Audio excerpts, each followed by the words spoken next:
This is why it is critically important to save and invest.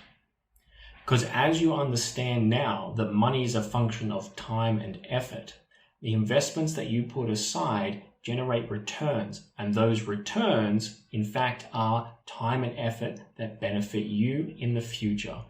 G'day guys, and welcome back to the UGBoot Investor. I just want to take this time right now to thank you, the viewers, for just taking the time out of your day to support this channel, to educate yourself, to get yourself to the next level. It really means a lot to me. That is the mission that I'm on, to help you guys move forward. Today I want to talk to you about money. Not a lot of people really understand what money is. Now, money, as defined by the dictionary, is a system of value that facilitates trades of goods and services. Originally, we would use bartering as a method of trade, and though we use it today, there is a level of inefficiency that happens with it, where someone's perceived value of what their good is may not match the perceived value of the counterpart. Now let's take a look at a little bit of the history of money and how it's developed over the years. There are known records that date back to 9000 BC in ancient Egypt, where it is known that people traded grain and cattle for goods and services as a method of currency. When you fast forward 8,500 years to 600 BC, that was when the first coins were invented in Turkey. It was actually a material called electrum, where they melted and combined gold and silver, which created the electrum coin. If you fast forward to 1290 AD, there are records of Marco Polo who traveled to China and brought back the concept of paper money to Europe. Now, it is known that China had paper money prior to this, but it's not known exactly when. Once the paper money was introduced to Europe, it then took off on a global scale and everyone was using it. Now, there have been a number of developments from 1290 up to where we are today, such as telephone banking, electronic fund transfers, debit, credit, etc. But one of the more notable ones is back in 2014, not that long ago, where the first decentralized cryptocurrency was created on a global scale and released to the marketplace. So that gives you a little bit of the history of where money started and where we're up to now as it continues to develop and change over time. Now, in order for money to be recognized as a currency, there are universally acknowledged 5 properties of money. The first one is fungible. What is fungible? If I held a base denomination of a currency, say $1 Australian, and you held $1 Australian, and we were to trade dollars, neither of us would lose any value. This is the principle of fungible. The fact that it is understood that my dollar and your dollar have the same value. The next property of money is durability.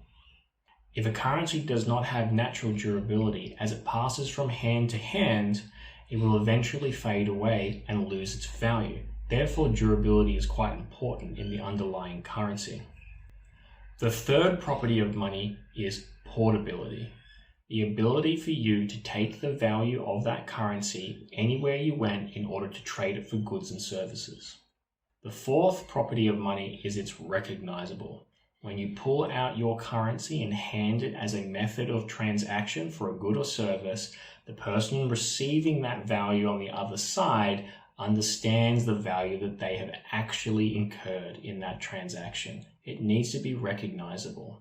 The last property of money is stability. Now, money value does actually move up and down over time as different market movements happen. However, the principle is that the money itself, or the currency that you're using, does not move quickly. It can, of course. There are instances happening of it in the world where value of that money either rapidly increases or rapidly decreases. But in general, countries' currencies are fairly stable. And that is the fifth property of money. So where does that leave us? We've taken a look at the dictionary definition of money, the history of money back from 9000 BC to current, and the properties that support currency and money in today's society. So what is money really? Well, money or value is a function of time and effort. So you trade your time and effort for money. A great example is when you get up to go to work and you work for a salary or a wage. If you were to earn $20 per hour after your income tax is removed, then 1 hour's worth of time and effort is equivalent to $20 worth of value. Now, most wealthy people understand this concept, and so when they're purchasing goods or services, they mentally work out how much time and effort it would cost them in order to purchase that good or service. A great example is dinner. If you're heading out for dinner and it costs you $50 for the meal, that would be equivalent to 2.5 hours of time and effort. This is why it is critically important to save and invest. Because as you understand now that money is a function of time and effort, the investments that you put aside generate returns, and those returns, in fact, are time and effort that benefit you in the future. If you take a look at this triangle, the very first level would be your initial savings and investment. The second level would be the returns that your savings and investment have actually made over the course of a year. As the triangle goes down, you can see it start to expanding. It's the returns that the returns have made on your initial investment. As you diligently save money and put that money to work, that money creates returns or time and effort that can reward you in the future.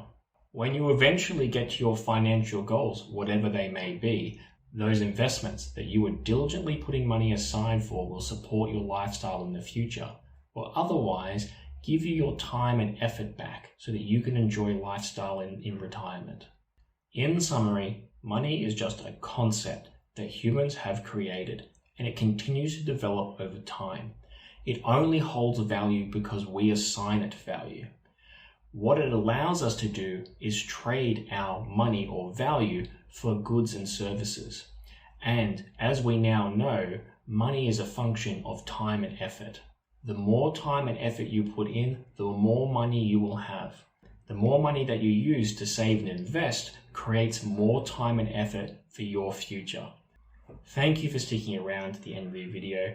I hope this information helps you understand a little bit how money works in the marketplace and helps you on your financial journey. Don't forget to hit that like and subscribe button, and we'll see you on the next one.